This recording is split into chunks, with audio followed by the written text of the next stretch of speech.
మీరు మీ వ్యాపారం వల్ల అప్పుల పాలయ్యారా? మీ వ్యాపారం నష్టాల్లో ఉందా? మీ వ్యాపారం సరిగ్గా జరగడం లేదా? అయితే ఈ వీడియో మీకోసమే.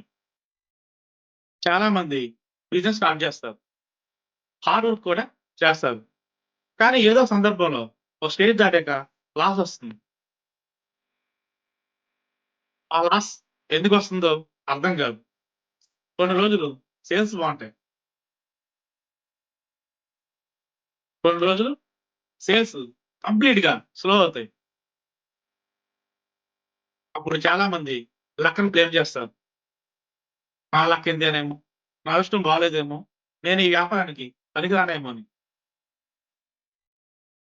కానీ వాటికి కారణం మీ లక్ కాదు. మనం తెలియక చేసే చిన్న చిన్న మిస్టేక్స్. ఒకవేళ మీరేమైనా మిస్టేక్ చేసుంటే వాటిని తెలుసుకొని ఒక సక్సెస్‌ఫుల్ బిజినెస్ మ్యాన్‌గా మీరు ఎదగడానికి ఇప్పుడు నేను 8 రూల్స్ చెప్తాను. వాటిని 100% ఫాలో అవ్వండి. Rule number 1 planning. ప్లానింగ్ లేకపోతే ఏమవుతుంది? బిజినెస్ స్టార్ట్ చేసే ముందు చాలా మంది ఎక్సైట్‌మెంట్‌లో ఉంటారు. కానీ daily expenses, monthly expenses, expected income క్లియర్‌గా నోట్ చేయరు. మొదట మనీ వస్తుంది కదా అనిపిస్తుంది. కానీ తర్వాత షార్టేజ్ మొదలవుతుంది. అప్పుడు అసలు ప్రాబ్లమ్ ప్లానింగ్‌లో ఉందని తెలుస్తుంది. ప్రతిరోజు ఎంత వచ్చింది? ఎంత వెళ్ళిందని తెలుసుకోవాలి. మరి ఆ ప్లానింగ్ మీకుందా? Number 2 customers. కస్టమర్స్ ఎందుకు తగ్గిపోతారు? మొదట్లో బానే వస్తారు. కానీ తర్వాత తర్వాత ఎందుకు తగ్గిపోతారు? ఒక కస్టమర్ మొదట ప్రొడక్ట్ కోసం వస్తాడు. కానీ మళ్ళీ రావాలంటే మన మీద ట్రస్ట్ ఉండాలి. ప్రతి కస్టమర్‌కి మనం వాల్యూ ఇచ్చి రిసీవ్ చేసుకోవాలి. ఒక్కోసారి మనం రిసీవ్ సరిగ్గా చేసుకోకపోయినా, తెలియక రఫ్‌గా మనం బిహేవ్ చేసినా, ఆ కస్టమర్ అయితే మళ్ళీ మన వ్యాపారానికి రాడు. మనం తెలియజేసే ఈ చిన్న చిన్న పొరపాట్ల వల్ల మన కస్టమర్స్ మనకి దూరం అవుతారు. మీరు అలా ఎప్పుడైనా చేశారా? నంబర్ 3 ఫియర్, భయం. మనకి వ్యాపారంలో ఏ చిన్న లాస్ వచ్చినా మనకు తెలియకుండానే మనం భయపడతాం. ఆ భయంతో మనకు తెలియకుండా కొన్ని నిర్ణయాలు తీసుకుంటాం. ఆ నిర్ణయాలు మన వ్యాపారం మీద ఎఫెక్ట్ చూపిస్తాయి. చాలా మందికి వ్యాపారంలో ఏ చిన్న లాస్ వచ్చినా సరే పానిక్ అవుతారు. ఆ పానిక్ వల్ల రాంగ్ డెసిషన్ తీసుకుంటారు. కొత్తగా ఏదైనా ట్రై చేయడానికి కూడా భయపడతారు. ఆ భయం వల్లే చాలా వ్యాపారాలు మూతపడిపోతాయి. మీకెప్పుడైనా అలా అనిపించిందా? Number 4 relationship. కస్టమర్స్‌తో మనం ఎలా రిలేషన్‌షిప్ మెయింటైన్ చేయాలి? చాలా మంది కేవలం కొత్త కస్టమర్స్ మాత్రమే వాల్యూ ఇస్తారు. పాత కస్టమర్స్‌ని అస్సలు పట్టించుకోరు. మనం తెలియజేసే తప్పుల్లో అదొక పెద్ద తప్పు. ఓల్డ్ కస్టమర్స్‌కి మనం రెస్పెక్ట్ ఇవ్వాలి. ఎందుకంటే వాళ్ళ నుండే మనకి రిపీటెడ్‌గా ఇన్‌కమ్ వస్తుంది. న్యూ కస్టమర్స్ మాత్రమే కాకుండా ఓల్డ్ కస్టమర్‌ని కూడా రెస్పెక్ట్ ఇవ్వాలి. అప్పుడే మీ బిజినెస్ స్ట్రాంగ్ అవుతుంది. మీరు ఇలా చేస్తున్నారా? Number 5 daily improvement. రోజు చిన్న మార్పు కూడా పవర్‌ఫుల్. డైలీ డిస్‌ప్లే చేంజ్ చేయడం, కమ్యూనికేషన్ ఇంప్రూవ్ చేయడం, టైమింగ్స్ మెయింటైన్ చేయడం. ఇవన్నీ కూడా మీ బిజినెస్ మీద ఇంపాక్ట్ చూపిస్తాయి.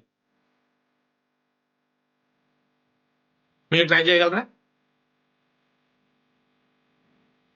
Number 6 mindset. మీ బిజినెస్ సక్సెస్ అవ్వాలంటే ముందుగా మీ మైండ్‌సెట్ చేంజ్ చేసుకోవాలి. ఎప్పుడైతే మీ మైండ్ కామ్‌గా ఉంటుందో, అప్పుడు మీకు అవకాశాలు కనిపిస్తాయి. కొత్త కొత్త ఆలోచనలొస్తాయి. వాటిని ఆచరణ మార్గంలో పెడితే మీ బిజినెస్‌లో మీరు సక్సెస్ అవుతారు. కంపారిజన్ తగ్గాలి.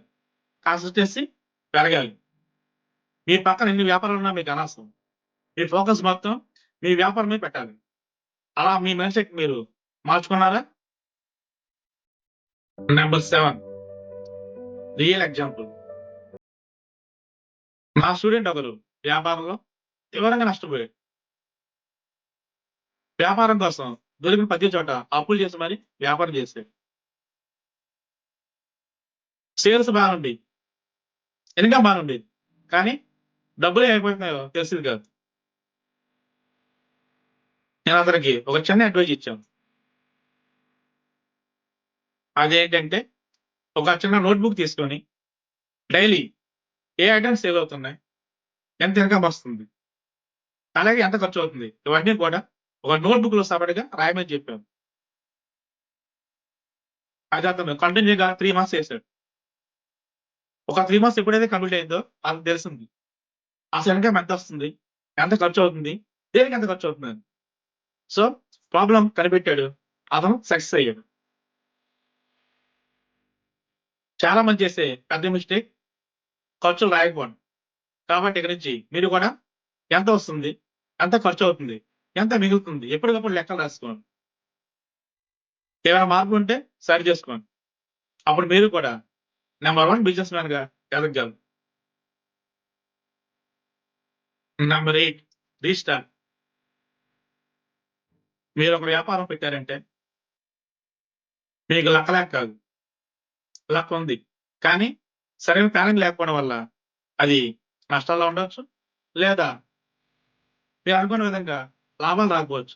లేదా మీకు తెలియక మీరు చేసే చిన్న చిన్న తప్పుల వల్ల అప్పుల్లో కూరుకుపోయుండొచ్చు. Past is past. జరిగింది జరిగిపోయింది. పోనివ్వండి. మళ్ళీ ఫ్రెష్‌గా స్టార్ట్ చేయండి.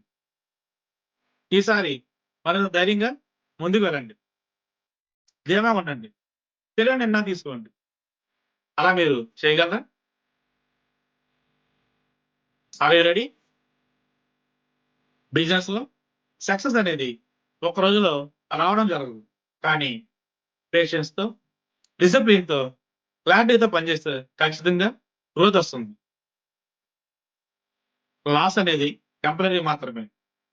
కరెక్ట్ అబ్జర్వేషన్ ఉంటే మీ బిజినెస్ మళ్ళీ స్ట్రాంగ్ అవుతుంది. ఇప్పుడు మీ బిజినెస్ గ్రోత్ స్లోగా ఉన్నా నెమ్మది నెమ్మదిగా స్ట్రాంగ్‌గా మారుతుంది. మీరు నమ్మాలి, నమ్మి ప్రయత్నించాలి. అంతే. మీ బిజినెస్‌లో మీరు సక్సెస్‌ఫుల్ కావాలనుకుంటే కామెంట్‌లో యెస్ అని టైప్ చేయండి.